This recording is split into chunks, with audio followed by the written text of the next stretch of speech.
పాసురంలో ఆండాళ్ తల్లి ఇంకొక గోపికను నిద్రలేపుతోంది. ఎలా అంటే, ఓ పిచ్చిదానా, కీచు కీచుమని భరద్వాజ పక్షులు చేసేటటువంటి ధ్వని నీవు వినలేదా?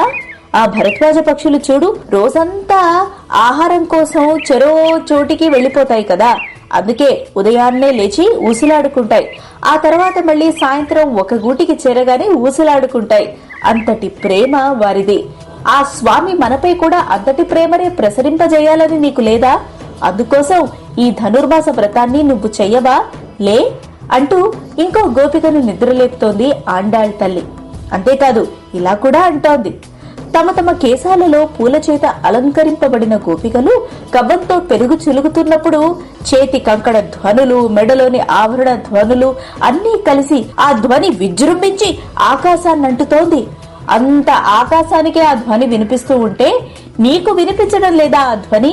శ్రీకృష్ణుడికి ఇష్టమైన ధ్వని లేగోపిక అంటూ నిద్రలేపుతోంది ఆండాళ్ తల్లి.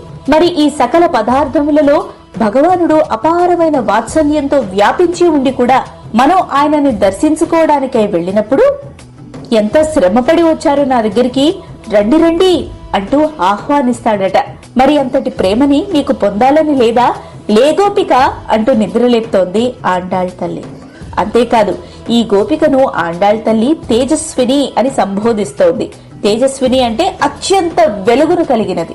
ఓ తేజస్విని, నీ తేజస్సు మాకు కనపడుతోందిలే, దాన్ని అడ్డగింపక లేచి బయటకురా, నీ తేజస్సుని మమ్మల్ని చూడని అంటూ సంబోధిస్తోంది ఆ గోపికను. మరి మనం కూడా నిద్రలేచి ఆ స్వామిని మనస్ఫూర్తిగా ఆరాధించుకుందాం. ఇది 7వ పాసురం యొక్క తాత్పర్యం.